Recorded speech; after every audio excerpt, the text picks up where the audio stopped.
So often we have heard people say that I treat people according to their behavior with me. How they treat me, that depends on how I will treat them. अक्सर हमने ऐसे लोगों को कहते सुना है कि मेरा बर्ताव लोगों के साथ कैसा होगा ये निर्भर करता है उनका बर्ताव मेरे साथ कैसा होगा. But our Christian character and behavior is not the one that says conditions apply. जो हमारा मसीही चरित्र है, जो हमारा चाल चलन है, बर्ताव है, वो उस प्रकार का नहीं है जहाँ पे लिखा हुआ है शर्तें लागू. It must not keep changing depending on the situation.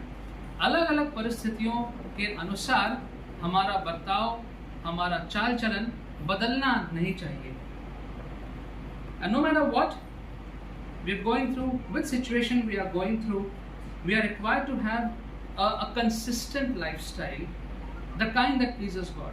चाहे जो परिस्थितियां चल रही हो, जैसा माहौल हो, उन सब में हमारा जो चरित्र है, जो चाल चलन है, वो ना बदलने वाला होना चाहिए. ऐसा होना चाहिए जो हमारा परमेश्वर हमसे अपेक्षा करते हैं. Peter is writing this letter to a Jewish congregation. पत्रस जो है वो इस पत्री को लिख रहा है एक यहूदी मसीहों को, and he's writing at a time when a great wave of persecution is going in that place. और ऐसे समय में पत्रस उनको ये पत्री लिख रहा है जब वहाँ पे बहुत बड़ा सताव का समय लोगों में चल रहा था. This great persecution of that time, this particular time was under the emperor called Nero. Nero नाम का जो एक सम्राट था, उसके कार्यकाल में ये बहुत भीषण सताव लोगों का, मसीहों का चल रहा था. And he was a very cruel man. बहुत ही क्रूर व्यक्ति था वो. He would have Christians burnt alive so that they can give light in his garden at night. अपने बगीचे में रात में रोशनी कराने के लिए मसीहों को वो जिंदा जलवा देता था. That kind of person. He had the whole city burnt up. पूरा शहर में उसने आग लगवा दी. And lots of things that he did, and the persecution was very intense during his time. उसके कार्यकाल में जो सताव था वो बहुत ज़्यादा था. Christians were being tortured and they were being killed for their faith. मसीहों को सताया जा रहा था और उनके विश्वास के कारण उन्हें जान से मार दिया जा रहा था.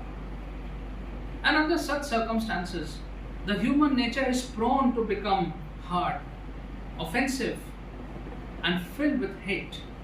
ऐसी परिस्थितियों में ये बहुत स्वाभाविक सी बात किसी भी मनुष्य के दिल दिमाग में आती है कि उसका हृदय जो है वो कठोर बन जाता है और उसके अंदर एक बदला लेने की भावना आ जाती है, उसके अंदर नफरत की भावनाएं भर जाती हैं.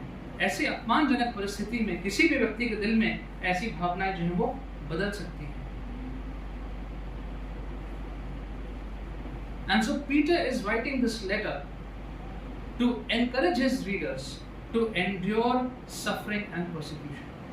पत्रस जो है अपने श्रोताओं को लिख रहा है कि ऐसे गंभीर भीषण समय में, इतने सताव के समय में कैसे उनकी हौसला अफजाई कर रहा है वो, और कह रहा है उनसे कि कैसे उनको इस पीड़ा को और इस सताव को सहन करना है.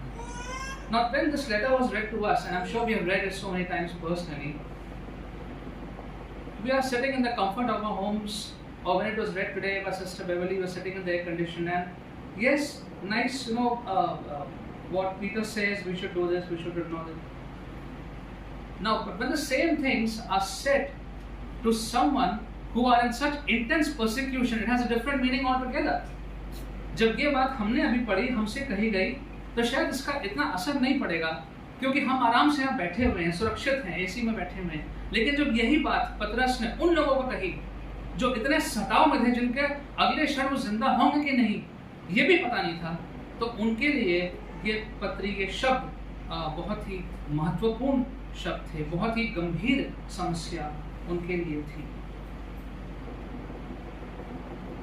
And so Peter is telling them that by giving themselves entirely to God in God's care, they have to remain faithful in times of distress, कि अपने आप को परमेश्वर की पूर्ण सुरक्षा में दे दें और फिर अपने आप को परमेश्वर में के सुरक्षा में सुरक्षित समझें, knowing that God will vindicate them, ये जानते हुए कि परमेश्वर हमें सही ठहराएगा, सही समय आने पे सही ठहराएगा, and that they will certainly enjoy the salvation that the Lord has promised, और जो उद्धार परमेश्वर ने प्रॉमिस किया है, वायदा किया है, वो उद्धार अवश्य लोगों को मिलेगा।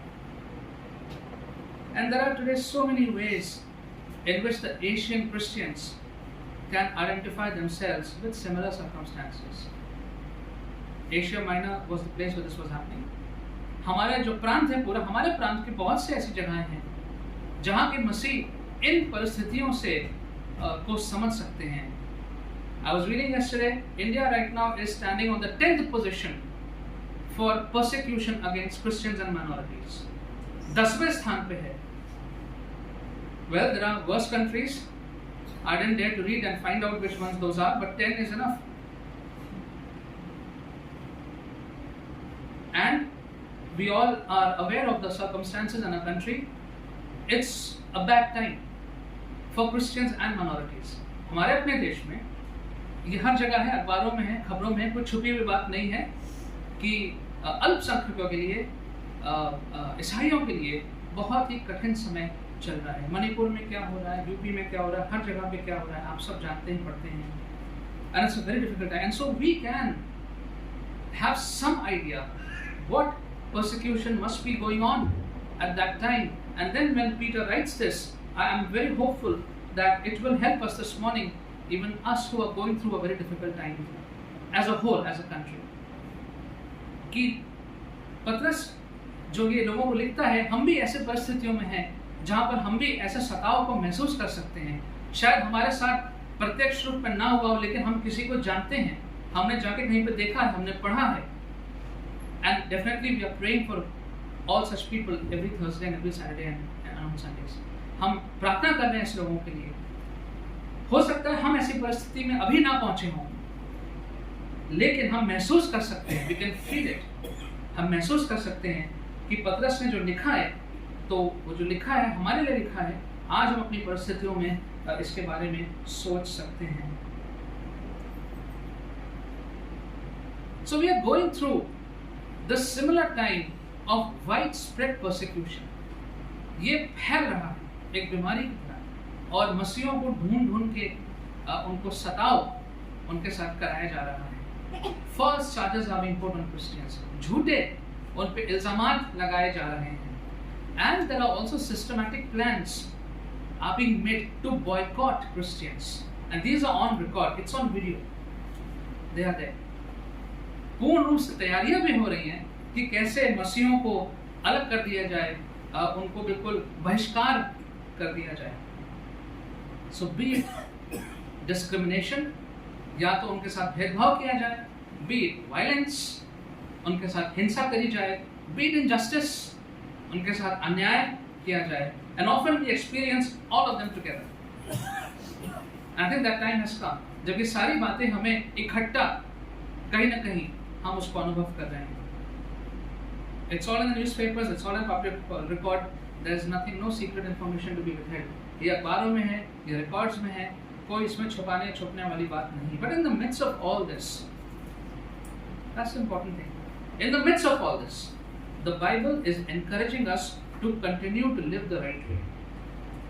इतनी मुसीबतों के बीच में, इतनी पीड़ा के बीच में, इतने खतरनाक माहौल के बीच में, जहाँ पे जान की भरोसा नहीं है कल क्या होगा, इसके बीच में वचन हमसे कह रहा है कि जो जीने का सही रास्ता है, जो वचन ने बताया है, उसी रास्ते पे आप चलते रहिए।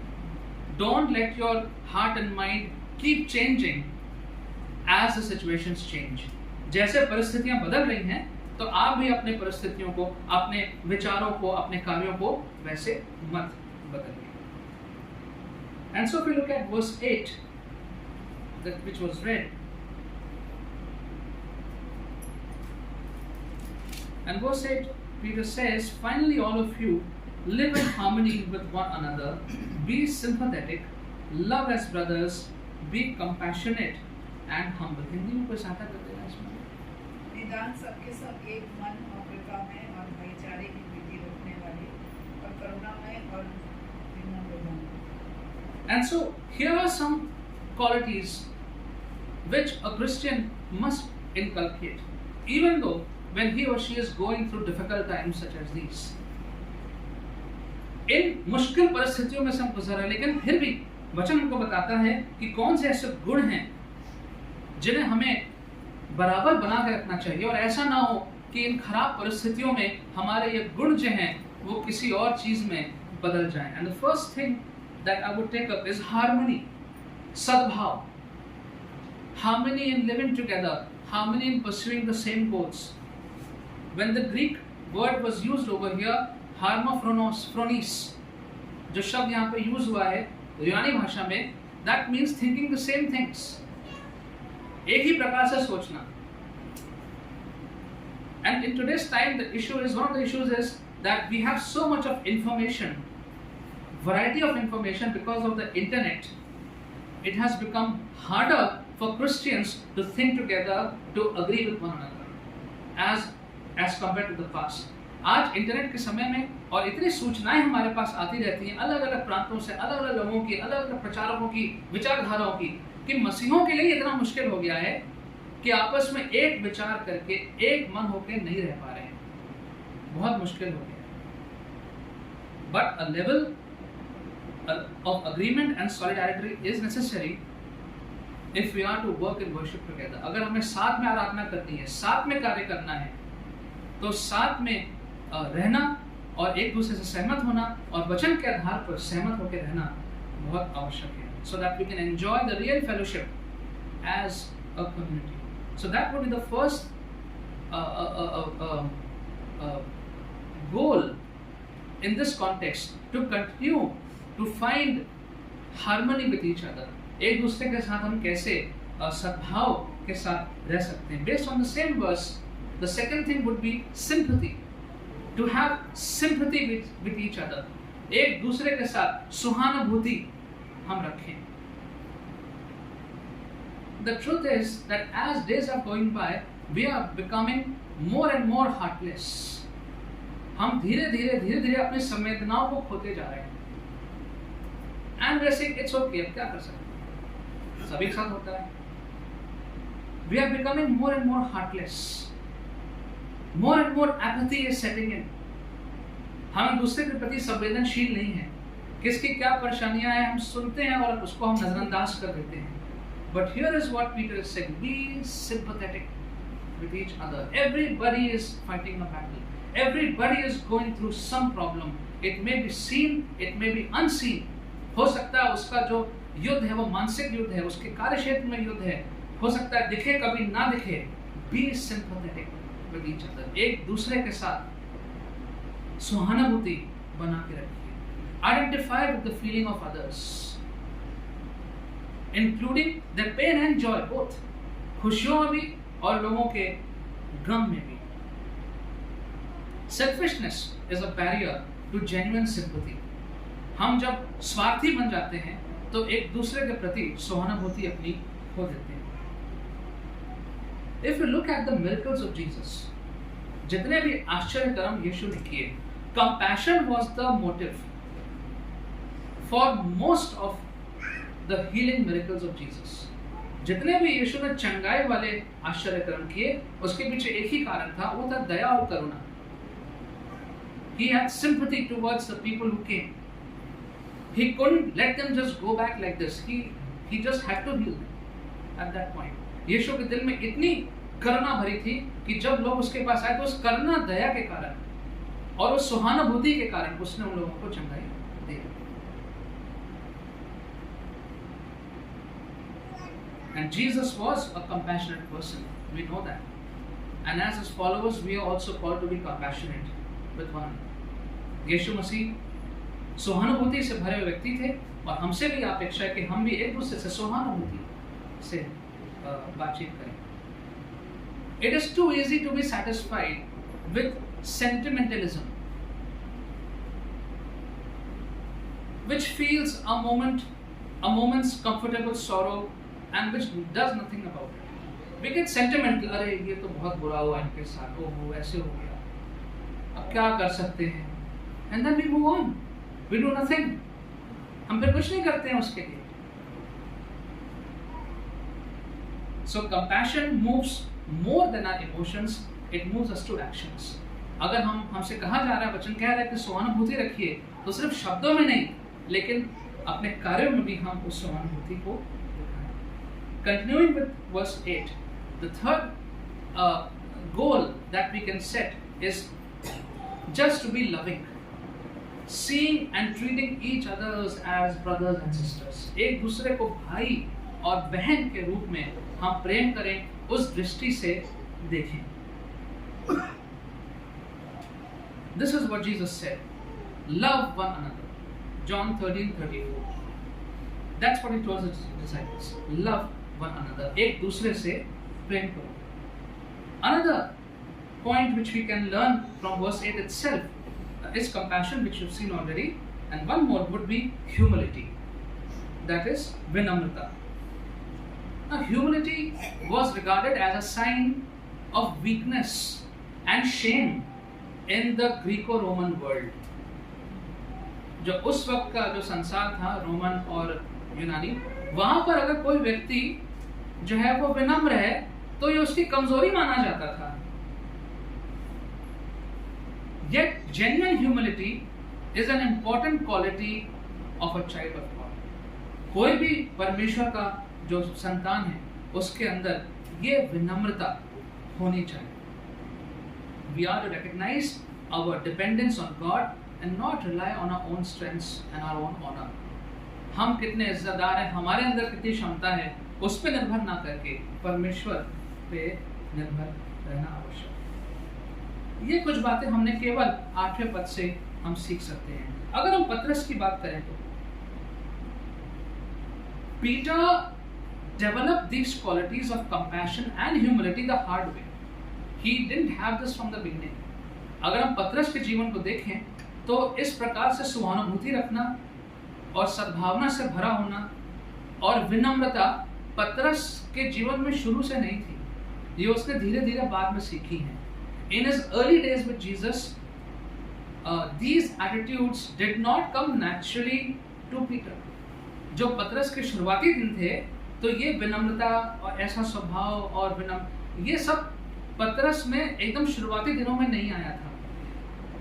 He was impulsive. आवेगी स्वभाव था उसका, एकदम से ये करना है, एकदम से ये नहीं करना है. And he was a very strong-willed person. बड़ा उसमें एक मजबूत इरादे थे. He would even, he even tried to rebuke Jesus. उसने तो यीशु को भी डांटने की कोशिश करी. In Mark 8:31, we will not read that, but we know it. When Jesus spoke about the sufferings that was coming up, he said, "No, Lord, this is never going to happen to you." नहीं प्रभु, ये तो आपके साथ कभी नहीं होगा. In John 13, he refused Jesus to let him wash his feet. उसने यीशु से मना कर दिया कि नहीं, मेरे पैर मत धोइए. So Peter was not all humble and that kind of a person in the beginning. पतरस जो था वो बहुत ज़्यादा विनम्र व्यक्ति शुरुआती दिनों में नहीं था. But the Holy Spirit changed Peter. पवित्र आत्मा ने पतरस को बदला, molding a strong personality into God's use. उसका जो ये बड़ा शक्तिशाली सा स्वभाव था, वो अब परमेश्वर के कार्यों में उपयोग होने लगा. And teaching him tenderness and humility. कोमलता, विनम्रता उसको परमेश्वर ने सिखाई. The same is for us also. हमारे लिए भी इसी प्रकार से परमेश्वर काम करते हैं. Many times we make excuses for not changing ourselves. हम बहाने बनाते हैं कि हम अपने आप को बदल नहीं सकते, हम तो ऐसे ही हैं. अब 10 साल हो गए, 20 साल हो गए, अब कैसे बदलेंगे, अब नहीं बदल सकते. In fact, we love the way we are. जिस प्रकार से हमारा स्वभाव है, हम उसमें प्रसन्न रहते हैं, हम उस स्वभाव से प्रेम करते हैं. And the truth is, we cannot change ourselves. That is the truth. No matter how much we read the positive thinkers, change yourself, do the truth is we can't change ourselves. सच्चाई यही है, जितना आप पढ़ लें, आप अपने आप को बदलिए, आप अपने आप को ये करिए, सच्चाई है कि हम अपने आप को नहीं बदल सकते हैं. We cannot change ourselves. Only God can change ourselves if we are willing. परमेश्वर ही हमें बदल सकते हैं अगर हम उनको करने दें तो.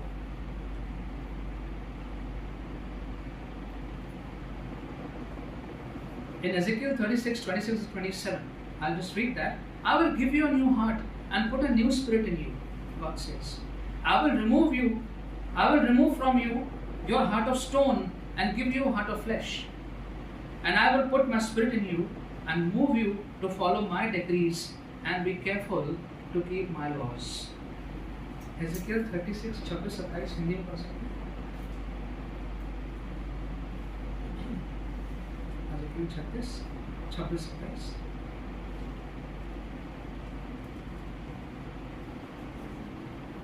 26, 27.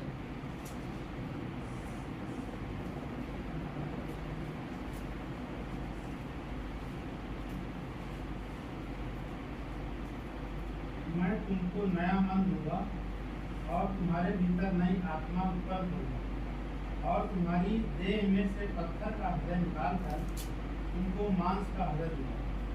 मैं अपना आत्मा तुम्हारे भीतर देकर ऐसा करूंगा कि तुम मेरी विधियों पर चलोगे और मेरे नियमों को मानकर उनके अनुसार करोगे. So all that we read in verse 8 itself, which sounds so difficult, live in harmony, be sympathetic, love as brothers, be compassionate, humble. ये सारी बातें जो 8वें पद में लिखी हैं वही इतनी मुश्किल लगती हैं, खास तौर से इन परिस्थितियों में. But God is saying, I will make it happen. परमेश्वर कह रहे हैं कि मैं इसको बदलूंगा, मैं तुम्हारा हृदय बदलूंगा, ताकि अगर ऐसी विषम परिस्थितियां भी आ रही हैं उसमें भी तुम्हारा हृदय कोमल बना रहे, उसमें भी तुम्हारा हृदय प्रेम से भरा रहे. Verse 9. Do not repay evil with evil or insult with insult, but with blessing, because to this you were called, so that you may inherit a blessing. Peter is saying this to those people who have been killed. Families are being killed every year. पतरस ये उन लोगों को लिख के बता रहे हैं जो लोग वहाँ पे सताए जा रहे हैं, लोग मर रहे हैं, इतनी पीड़ा में हैं. उनसे पतरस क्या कह रहे हैं? हिंदी में पढ़ दीजिए 9वां पद. बुराई के बदले बुराई मत करो और ना गाली के बदले गाली दो, पर इसके विपरीत आशीष ही दो, क्योंकि तुम आशीष के वारिस बनने के लिए बुलाए हो. Very difficult to follow sometimes what the Lord says, but this is what He says. This is what He wants. ये परमेश्वर कह रहे हैं. और ऐसे विषम परिस्थिति में जो उस वक्त उत्पन्न थी, उसमें पतरस कह रहा है कि बुराई के बदले में बुराई ना करो. So in a fallen world, it is often deemed acceptable by some to tear people down verbally or get back to them if we feel hurt. हमारा जो संसार है इसमें कभी कभी इसको बिल्कुल ठीक माना जाता है. बिल्कुल ठीक किया आपने, बिल्कुल ठीक किया. ये ठीक माना जाता है कि लोगों को हम बिल्कुल फाड़ डालें अपने वचनों से, अपने कार्यों से. अगर हमें थोड़ी सी भी चोट लग गई तो उनको हम बिल्कुल तहस नहस कर दें. And it is acceptable often in our world. Peter encourages his readers to pray for those who hurt. That is what Peter says over here. He says, do not repay evil with evil or insult with insult, but with blessing. Return a blessing to them. In other words, Peter is saying, pray for them. जो लोग हमें सता रहे हैं, आपको परेशान कर रहे हैं, समुदाय को परेशान कर रहे हैं, उनके लिए प्रार्थना करें. Jesus said in 5:39 of Matthew, turn the other cheek. एक गाल हमारा, दूसरा गाल भी उनके सामने कर दीजिए. In God's kingdom, revenge is an unacceptable behavior. परमेश्वर के राज्य में बदला लेना की जो प्रवृत्ति है उसका कोई स्थान नहीं. there is no exceptions that God has given that in these circumstances you take revenge. Nowhere I have not read anywhere. परमेश्वर कहीं पे भी नहीं कहते कि इन परिस्थितियों में आप बदला लेंगे. Proverbs 22:20 and 22. Do not say I will repay evil. Wait for the Lord, He will save you. नीति वचन 20-22 में लिखा है कि ये मत कहो कि मैं बुराई के बदले में बुराई करूंगा. परमेश्वर का इंतजार करो, वो तुमको बचा देगा. He will save you in that situation, in whatever way. वो तुमको बचा देगा. So let us learn to rise above when we are facing hurts, insults, threats, persecutions. जब ऐसे समय हमारे सामने आता है या आ चुका है या आप अनुभव कर रहे होंगे, तो इन परिस्थितियों से ऊपर उठें और परमेश्वर ने क्या कहा है उस पर अपना ध्यान बना के रखें. Verse 10 to 12.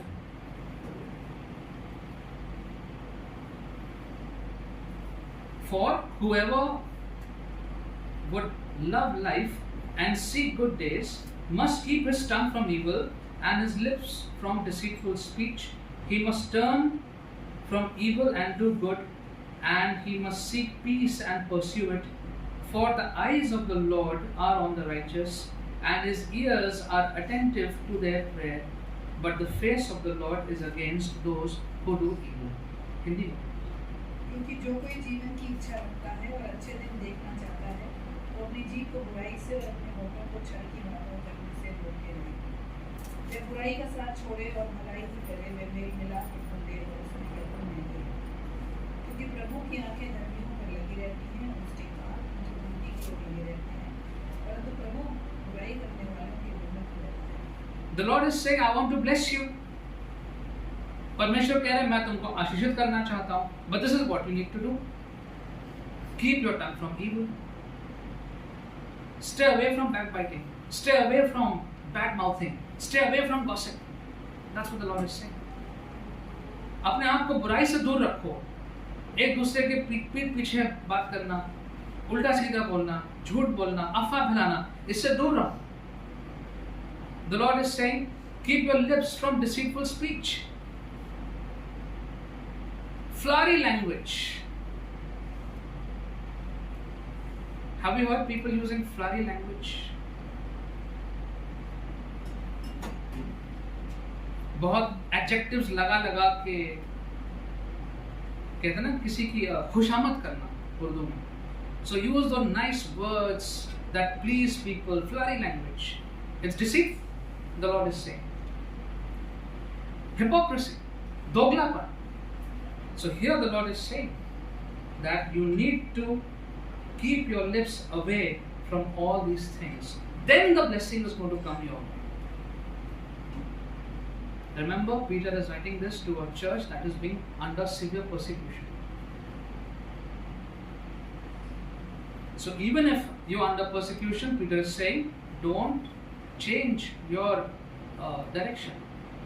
भले ही आप इतने सताव में हैं, अपने दिशा मत बदलिए. Don't bad mouth about those who are persecuting you. Don't do all these things. Turn from evil. Do good and what is right. पतरस कह रहे हैं कि जो सही है वो करिए. Seek peace and pursue it. जो शांति वाली बात है वो ढूंढिए और वो करिए. That's what Peter is saying. Verse 12. Where are the eyes of the Lord? परमेश्वर की जो आंखें हैं, जो दृष्टि हैं, वो कहाँ हैं? For the eyes of the Lord are on the righteous. परमेश्वर की दृष्टि उनके ऊपर है जो परमेश्वर के आज्ञा का पालन करते, और किसी के ऊपर नहीं. It is not on those who think they are doing a lot of work. It's not on those who think that they will wipe out all the evil and do this. Eyes of the Lord are not on them. परमेश्वर की नजर उनके ऊपर नहीं है. परमेश्वर की नजर किसके ऊपर है? जो धर्मी, जो परमेश्वर के बताए हुए रास्ते पर चलते हैं. To whose prayers is God paying attention to? किनकी प्रार्थनाओं पर परमेश्वर का ध्यान लगा हुआ है? Verse 12 again. and his ears are attentive to their prayers. जो लोग परमेश्वर के आज्ञा का पालन करते हुए चल रहे हैं, उनकी प्रार्थनाओं पर सर्वप्रथम परमेश्वर की कान लगे हैं. Moving on to 13 to 16, a very crucial thought, especially under these circumstances. 13 से 16 में जो लिखा गया है, कहा गया है, खास तौर से इन परिस्थितियों में बहुत ही गंभीर है. Fear and hesitation about sharing our faith. अपने विश्वास के बारे में लोगों से बांटना, उसमें जो एक डर, एक संकोच हमारे जीवन में रहता है, उसके बारे में पतरस क्या कह रहा है. And again, let's remind ourselves, he's saying this to those Christians who, if they were found out were Christians, were candidates for martyrdom. उन लोगों से कह रहा है पतरस कि अगर पता लग जाए कि ये मसीह हैं, तो इनको तुरंत पकड़ के मार देना है, कुछ पूछना नहीं. उन लोगों से पतरस क्या कह रहा है. Peter says to them, who is going to harm you if you're eager to do good? But even if you should suffer for what is right, you are blessed. Do not fear what they fear. Do not be frightened. But in your hearts, set apart Christ as Lord. Always be prepared to give an answer to everyone who asks you to give the reason for the hope that you have. But do this with gentleness and respect. Hindi में पढ़ो. और यदि तुम बुराई करने में उत्तेजित रहो, तो तुम्हारी बुराई करने वाला फिर कौन है? और यदि तुम धर्म के कारण दुख भी उठाओ, तो धन्य हो. और उनके डराने से मत डरो और न घबराओ. पर मसीह को प्रभु जानकर अपने अपने मन में पवित्र समझो. और जो कोई तुमसे तुम्हारी आशा के विषय में कुछ पूछे, तो उसे उत्तर देने के लिए सर्वदा तैयार रहो, पर नम्रता और भय के साथ. The Christians are being threatened and are afraid. But Peter was urging them, and the Bible urges us today. The God urges us today not to be afraid of trouble. भयभीत होने की आवश्यकता नहीं है. Fear not, God says, fear not, I am with you. Yes, it is a very difficult circumstances. The lives are in danger, but God is saying, don't be afraid. Rather than fearing our enemies, we are to quietly trust God as the Lord of all. बजाय कि हम अपने जो भी हमें तंग कर रहे हैं शत्रु हैं, उनसे हम बहुत डर के बैठे हैं, उनके डर को और पनाह दें अपने मनों में. वचन कहता है कि हम परमेश्वर पर विश्वास करते हैं, क्योंकि वो सबका प्रभु. God is God of all, including the ones who are tormenting. We must believe that Christ is truly in control of all events, even the events of Manipur. Difficult to understand, but we have to trust God knows what is happening there. हम विश्वास करें कि प्रभु यीशु मसीह के नियंत्रण में सब कुछ है. मणिपुर भी उसके नियंत्रण में.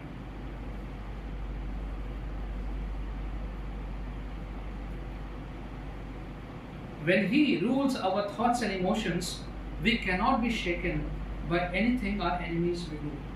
जब हमारे मन पे, हमारे दिल में, हमारे विचार में परमेश्वर का रूल आ जाता है, राज्य आ जाता है, तब हम किसी और चीज से हम डरेंगे नहीं और हिलेंगे नहीं. Verse 15, like we must be able to tell anyone, anywhere, why we believe in Jesus. And that is actually a very big deal for most Christians. कई मसीहों के लिए बहुत बड़ा एक संकोच का कारण है कि हम बता नहीं पाते हैं कि हम प्रभु यीशु मसीह में विश्वास क्यों करते हैं. And the thing only the preachers can do it, only the pastors can do it, evangelists can do it, I can't do it. Some Christians believe that faith is a personal matter, should be kept to oneself. ये तो हमारा व्यक्तिगत मान्यता है, व्यक्तिगत विश्वास है, ये हम अपने तक रखेंगे, ये हम किसी को बताएंगे नहीं. It is true that we should not be noisy or rude when we are sharing our faith. सही बात है कि हम बदतमीजी करके नहीं और बहुत श्योर करके हम अपने विश्वास के बारे में ना बताएं, but we should always be ready and prepare to give an answer gently and respectfully when asked about our faith, on our lifestyle और द क्रिश्चियन पर्सपेक्टिव। हमसे कोई पूछे आप ऐसे क्यों हैं, आप ऐसा क्यों विश्वास करते हैं, आप चर्च क्यों जाते हैं, आपका नाम तो ये है, आप ये क्यों हैं, तो हम रिस्पेक्टफुली आदर करते हुए अपने विश्वास के बारे में हम इतना तो होना चाहिए कि हम उनको बता सकें। A very important question that people are asking today and very few people are able to answer it. The question about conversion. All fingers are pointed towards Christians. ये convert कर रहे हैं. The one and single allegation against all churches, all preachers and the basis for putting people in jail. Convert कर रहे हैं. पैसा देके, नौकरी का लोभ देके, घर का कुछ करके कन्वर्ट कर रहे हैं। What answer do we have to give? क्या जवाब दें? Yes, we have medical missions. Yes, we have schools. Yes, we have charities. ये तो हैं। What answer will we give? Have we ever prepared an answer? Have we ever thought of what we will answer? क्या बोलेंगे? Our silence makes the enemy stronger. Who can convert? Can I convert anyone? I cannot convert anyone. Only God can convert. Conversion is the change of heart and mind. Change of life. I can't. Only God can convert. And God has asked in the scriptures to tell the people about Him. And that's what I do. To begin with. कोई पूछे कि भाई ये धर्म परिवर्तन हम किसको परिवर्तित कर सकते हैं? इतने मैं 10 साल से अपने क्रिश्चियन स्कूल में हूं, मैंने तो किसी को परिवर्तित होते हुए नहीं देखा।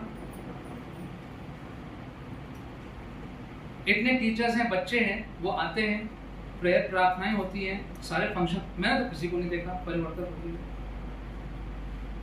So these allegations we need to face.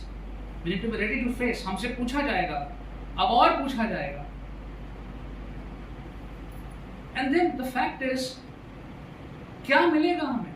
किसी को पैसा ऑफर करके, एक नौकरी ऑफर करके, एक जॉब ऑफर करके, what are we going to get?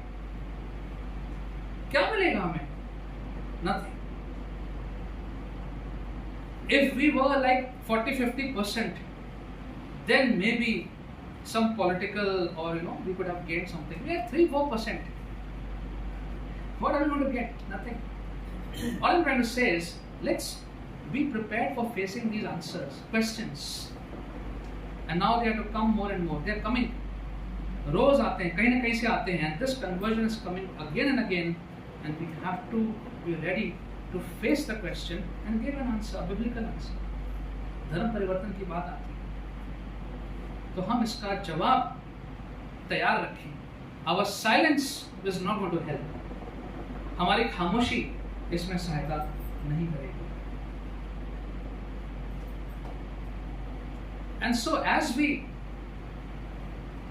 profess Jesus, हम जब यीशु मसीह के नाम को मानते हैं और उसका जीवन व्यतीत करते हैं, can others see the hope, see your hope in Christ? That's very important. क्या और लोग जो हैं वो हमारी मसीह में आशा को देख सकते हैं कि नहीं? Or do they see a politician in us? Do they see a good talker in us? क्या देखते हैं लोग हमारे अंदर? क्या वो देख सकते हैं कि ये व्यक्ति अलग है, आप में कुछ अलग बात है? Maybe somebody has said this to you. आप में कुछ अलग बात है, जैसे बाकी लोग हैं आप ऐसे नहीं हैं. I hope someone has sometime noticed this about you and asked you. कुछ अलग है आप में, जैसे सब व्यवहार करते हैं आप ऐसा नहीं करते. That is the hope, and that is the perfect opportunity to tell others. Let me bring this to a conclusion. Let's not get carried away by the worldly wisdom, by what the world does. In these times, the world will say, eye for an eye. Pick up the guns. Do what they have done to you. Don't let them run over you. how can they do this, how can they do that? This is worldly wisdom, and at times it will seem so right. संसार आपसे कहेगा, अरे ये कैसे हो सकता है, ये तो बहुत गलत हुआ आपके साथ, बिल्कुल हमको विरोध करना चाहिए, ऐसा करना चाहिए, वैसा करना चाहिए, let's do this, let's do that. Remember always in the background what God is. Don't get carried away. The Lord has a separate way of life for His children. We must constantly pursue that way of life. परमेश्वर ने जो जीवन का रास्ता अपने बच्चों के लिए चुन के रखा है, उस रास्ते पर चलना है, विदाउट एक्सेप्शन, कि ठीक है कभी हम थोड़ा थोड़ा मुड़ जाएंगे इधर उधर, फिर वापस रास्ते पर आ जाएंगे. God is not given any exceptions to us, and the Lord has a special place in His heart for those who constantly reject the ways of the world and accept the life and live by the way of Jesus. जो लोग निरंतर हर बिंदु पे हर समय जो दुनियावी चीजें हैं, संसारिक चीजों को नकारते रहते हैं, नहीं हम ऐसा नहीं करेंगे, हम वही करेंगे जो वचन में लिखा है. उनके प्रति परमेश्वर का विशेष हृदय है, special heart for those, and those who choose to walk in the way of Christ in spite of what situations में कम, चाहे जो परिस्थितियां आ जाए, हम प्रभु यीशु के रास्ते पे ही चलेंगे. They will inherit God's blessings, and that is the assurance which Peter is giving us today through this passage. That yes, we are going through difficult times. Times may get harder. Let us not get carried away by the worldly philosophies. जो दुनियावी सोच है, जो दुनियावी तौर तरीका है, इन ऐसी परिस्थितियों में, सताव की परिस्थितियों में जो और खराब हो सकती हैं, हम उस दिशा में ना चले जाएं. But let's hold on to what God has promised us. Let's follow it and let's trust Him that He can take care of us no matter what storms wage around us.